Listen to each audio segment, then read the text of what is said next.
ये बड़ी जल्दी पंजाबी में कहते हैं पुतर जाते हैं। 6-7% इनकी आबादी है यूके में, लेकिन इन्होंने जो दंगे फसाद वहाँ पे मचाए, जो इन्होंने शोर-शराबा किया, जो इन्होंने नो-गो ज़ोन्स बनाए, गेटोज़ बनाए, लोगों पे छुरियों से हमले किए, सैकड़ों की तादाद में दहशतगर्दी के हमले भी किए, जो लंदन में हुआ 2007 में, और उसके अलावा छुरियों से इतने वाक़यात हुए। अभी कल जर्मनी के अंदर भी हुआ है। ये सिर्फ़ एक ही कौम है जो ये काम करती है। लेकिन ये उन लोगों की जो हॉस्पिटैलिटी है, जेनरोसिटी है, उसको उसकी कमज़ोरी समझने लग गए। खुल के कहते हैं शरीयत चलो आएगी। कुछ भी है। अब सऊदी अरब है, आए दिन उन्हें तो धोना लांदे ने पे हाँ, क्या करते हैं? हैंग करते हैं। अच्छा, सर तन से जुदा करते क्यों हैं। करते हैं? हाँ।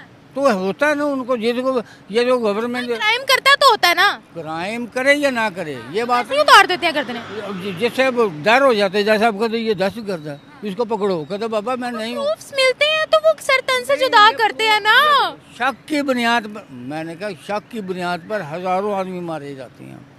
अब ये देखो ना, मैं मसाले जो पुरानी मसालों से आपको पता चलेगा कि ये जो शाहजहां जो था उसने सारा खानदान दहशत करके रैली मार दिया निकाली था। और तकरीबन कुछ अंदाजों के मुताबिक 10,000 लोगों ने अटेंड किया। अगर 10,000 नहीं थे तो 7-8 हज़ार लोग थे, बहुत लोग। यानी पहली दफा लंदन में या यूके में इस्लामिज्म के खिलाफ, यानी ये मोहम्मद हिजाब और ये अली दावे शावे जो हैं, जो गलियां पे निकालते हैं लोग और इंटिमिडेट करते हैं, उनको नारे लगाते हैं अपनी, इतना कोई बिल्कुल भी कोई इज्जत और एहतराम उन मुल्कों को नहीं देते जिन मुल्कों ने इन्हें इतनी अच्छी जिंदगियां दी हैं। क्योंकि अगेन हमें जैसे आपको बताया, वेस्ट में पॉलिटिकल करेक्टनेस की बीमारी थी, माइनॉरिटीज को प्रोटेक्ट करने की, एलजीबीटीक्यू के खिलाफ उनकी यानी हर लिबरल वैल्यू के खिलाफ शोर मचाते हैं। तो ये तो होना ही था। बड़े अरसे से मैं कहता चला आ रहा था कि हम भी अपना काम कर रहे हैं कि इन लोगों को, गोरों को बताया जाए कि जो वैल्यूज सरतन से जुदा। तो जय हिंद दोस्तों, एसपी न्यूज़ 91 में आपका स्वागत है। दोस्तों मैं आपको बता दूं कि लंदन के अंदर, यूके के अंदर कुछ ऐसा हुआ कि जो मुस्लिम लोग थे उनके खिलाफ लोग 8 से 10 हज़ार लोग सड़कों पर उतरे और जो ये मुस्लिमों के ख़िलाफ़ उन्होंने बहुत ही तकड़े ज़ोर पे प्रदर्शन किया। क्योंकि वहाँ पर कुछ ऐसा था कि कुछ पाकिस्तानी लोग जा कर के, पाकिस्तानी लोग का ऐसा है कि ये जहाँ पर भी जाते हैं वहाँ पर गंदगी फैलाते हैं। हालांकि इन्हें कुछ देशों में बैन भी किया गया है, इनकी एक एज लिमिट बांधी गई है जहाँ पर इनको कि इस एज से इस एज तक कोई भी पाकिस्तानी यहाँ पर हमारे देश में कोई कदम नहीं रखेगा। और अभी कुछ देश में ये प्रचलन चल रहा है, लेकिन ये जहाँ पर भी जाते हैं वहाँ पर सिर्फ़ और सिर्फ गंद, आतंक के सिवा कुछ इनके बस की नहीं है। सिर्फ यही ये लोग फैलाते हैं और इसी का नतीजा इन्हें देखने को मिलता है कि इनको क्राइसिस का सामना करना पड़ रहा है। किसी भी देश में इनकी इज्जत नहीं होती। अगर आप किसी भी देश में जा कर के बोल देंगे कि मैं पाकिस्तानी हूँ तो इनको कोई भी ओहदा नहीं होगा, कोई भी इज्जत इनकी नहीं की जाएगी। तो कुछ ऐसा ही है। और लंदन में बहुत ही बड़े लेवल पर एक प्रोटेस्ट चल रहा है जिसमें कि इन्हें बताया जा रहा है कि वहाँ से 8 से 10 हज़ार लोग जो थे सड़कों पर थे और वो सिर्फ मुस्लिम जो कम्युनिटी है उसके खिलाफ प्रदर्शन कर रहे थे। अब इस पर पाकिस्तानी मीडिया का क्या रिएक्शन है और किस तरीके की बातें पाकिस्तानी मीडिया कर रहा है, ये सब कुछ आपको इस वीडियो में देखने को मिलेगा, इसलिए वीडियो को अंत तक ज़रूर देखिएगा। तो आइए दोस्तों वीडियो को स्टार्ट करते हैं। ताकि अगर मजहब छोड़ा तो कत्ल कर देंगे, अगर एलजीबीटीक्यू हो तो ऊपर से नीचे फेंकेंगे, औरतों के ऊपर बुरके डालेंगे और ऊपर से प्रवोक करेंगे, तुम्हें छोटी बच्चियों से शादी करने को अच्छा कहेंगे। सारे मुसलमान ऐसे नहीं, लेकिन ये जो वैल्यूज है इनकी, ये तुम्हारे घरों में आएंगी। और अब उन्होंने देख लिया, लोग खुल के, मोमिन ये हकीकतू वगैरह बड़े खुल के कहते हैं हाँ भाई छोटी बच्ची से, 4 साल की बच्ची से भी हो जाए शादी, कोई बात नहीं। तो ये जो इनकी गंदी हरकतें, गंदी जो 7वीं सदी की जो इनकी वैल्यूज थी, वो अब इन्होंने आम 21वीं सदी में वेस्टर्न लिबरल सोसाइटीज के अंदर ला के रखनी शुरू कर दी। जिसके नतीजे में क्या हुआ जी, कि लोग उठना शुरू हो गए। गिर्ट विल्डर्स आया। अभी जर्मनी में देखें, अभी ये जो कल मारा है एक अफगानी ने, एक हमला किया है एक फ्री स्पीच एक्टिविस्ट के ऊपर छुरियों से, पुलिस वाले की गले में यहाँ पर छुरी मारी उसके। और इसी तरह सैमुअल पति का फ्रांस में किया था।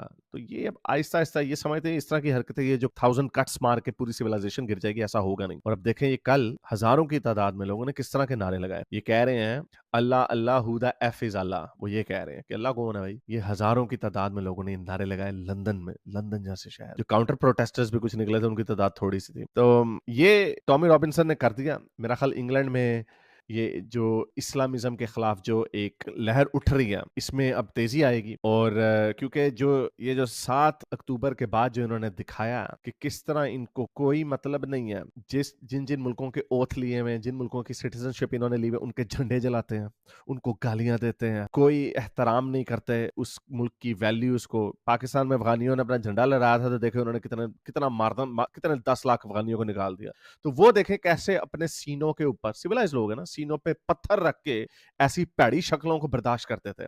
लेकिन अब ऐसा नहीं होगा, अब इनको डंडे पड़ेंगे। बड़े अरसे से हम कहते चले आ रहे हैं। देखें ग्रीस में, पाकिस्तान नहीं है, पूरे एथेंस में, वहां पे एक एरिया में, मतलब नॉर्थ है या साउथ है, बिल्कुल ही एथेंस के सेंटर में इसराइल एक होटल पे हमला कर दिया क्योंकि वहां पे कुछ इसराइली आए हुए थे। बदमाशी, उनके मुल्कों की कोई वैल्यू नहीं, उनके लॉस की कोई इज्जत नहीं करते। तो उसका नतीजा बड़े अरसे से स्लो मोशन में होती है। सोसाइटीज में चीजें स्लो मोशन में होती हैं। हजारों लोगों ने सोचा होगा लेकिन वो इकट्ठे होकर निकलते नहीं है। एक लीडर चाहिए होता है, एक बंदा चाहिए होता है जो लोगों को मोबिलाइज करता है। तो उस तरह टॉमी रॉबिन्सन देखें वो मोबिलाइज करना उसने कर दिया। और I think this is it's going to be very interesting. मैं बड़े अरसे से कहता चला आ रहा था कि जो इस one of the greatest civilization जो वेस्ट है, एक ग्रेटेस्ट सिविलाइजेशन है, सेकुलर लिबरल डेमोक्रेसीज को उन्होंने राइज दिया, जिसकी वजह से वो कहां से कहां पहुंच गए। इंडस्ट्रियल रेवोल्यूशन आया, साइंटिफिक रेवोल्यूशन आया, बाकी की सोसाइटीज ने भी अपने फ्लेवर को उनको अडॉप्ट किया, जैसे जापान है, जैसे इंडिया है, बहुत सारे ऐसे ममालिक हैं जिन्होंने, और साउथ अमेरिका में अपने अपने फ्लेवर की उन्होंने डेमोक्रेटिक लिबरल वैल्यूज डालना शुरू की।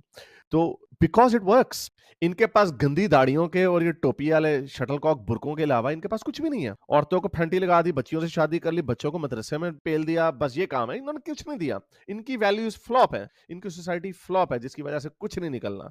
लेकिन अपनी उन्हीं गंदी वैल्यूज को वेस्ट में भी ले आए। तो अब ये ऐसा नहीं होगा। तो मैं हमेशा से कहता आया था कि ऐसा नहीं होगा कि इतनी अच्छी, इतनी अजीम सिविलाइजेशन ऐसे चंद दाढ़ी वाले, ऐसे टोपी वाले, बुरके वाले, ये इनको खत्म कर देंगे, ऐसा हो नहीं सकता। कुछ चाइना करे तो चले मार, चाइना ने देखें तरक्की की, मिलिट्री माइट बनाई, चांद पे जा रहे हैं, सारे काम कर, उस तरह हराएं तो हराएं। ये क्या अभी अंदर छोड़ के बच्चे पैदा करने 7% है इधर, 10% फ्रांस में। ख्वाब इनके ऐसे कि हमने यहाँ पे शरीयत ले आनी है, हमने यहाँ पे ऐसी ऐसी बातें खुल के करते हैं। तो लेकिन पागल डिलूटेड है, सारी बात उड़न खोते पे यकीन रखेंगे तो इसी तरह के गंदे गंदे उनको बड़े बड़े ख्यालात ही आएंगे ना। हकीकत से तो उनका कोई ताल्लुक नहीं होगा। बल्कि अभी किसी ने मुझे वीडियो भेजी था, देखो इनकी सोच देखो। और ये लिटरली यही ये लोग हैं, इनकी सोच ऐसी है। जरा सुनिए ये बंदा क्या कह रहा बाबा वो कहता है अगर पॉपुलेशन कंट्रोल लगाई तो अल्लाह ताला ऊपर से हमें बचे थे।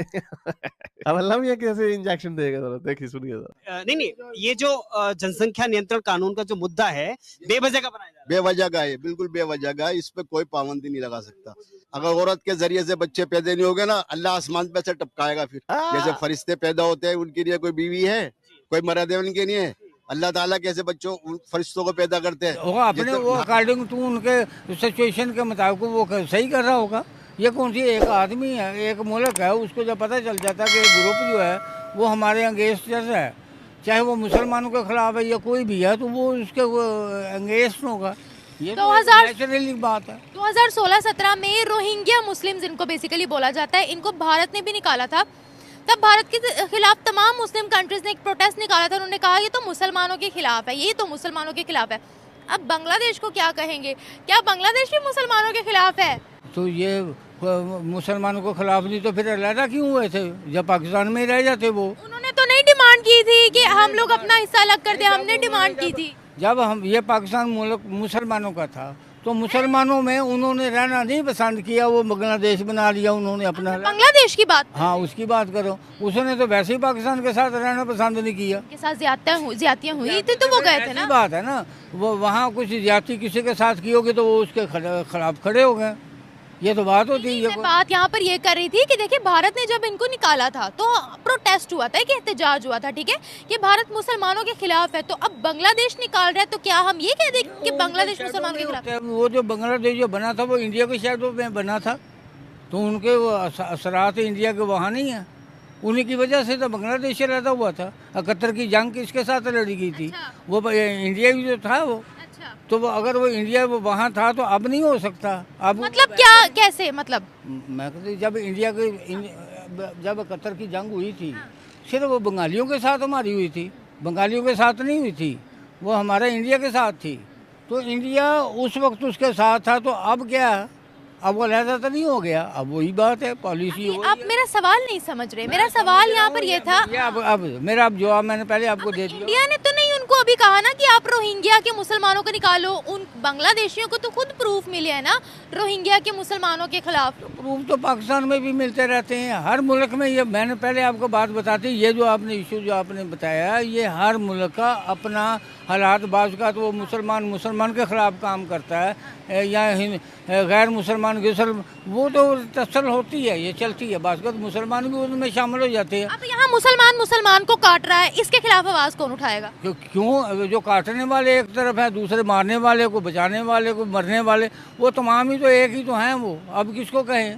मुझे समझ नहीं आ रही आप क्या कह रहे हैं। नहीं, आप लोग समझ लेंगे जब आप ये चलेगा ना, वो समझ जाएंगे कि ये इशू जो है ना, ये हर मुल्क का होता है। कोई मुल्क जो है वो इससे बच नहीं सकता, जो आपने सवाल किया। ठीक है, मैं समझ गई हूँ, लेकिन मैं यहाँ ये पूछ रही थी कि क्या वो मुसलमान सही कर रहे हैं? अच्छा, मुसलमान वो देखो जी, जो इक़्तिदार पर आता है, रोहिंग्या की बात कर रही हूँ, क्या वो मुसलमानों को? वो तमाम एक ही बात है। ये इशू है, वो पूरी दुनिया के एक ही बात है, उसका जवाब एक ही है कि हर मुल्क जो है टेररिज्म को एंड करे। टेररिज्म किसको कहते हैं? किसको कहते हैं आप बताएं? हाँ, मैं ये बता दूँ, टेररिज्म का वो होता है कि जो अपने मुल्क या रिलीजन के ख़िलाफ़ बात करने वाले को टेररिज्म कहते हैं, जो मुखालिफ बात करते हैं। मसलन के अगर पाकिस्तान में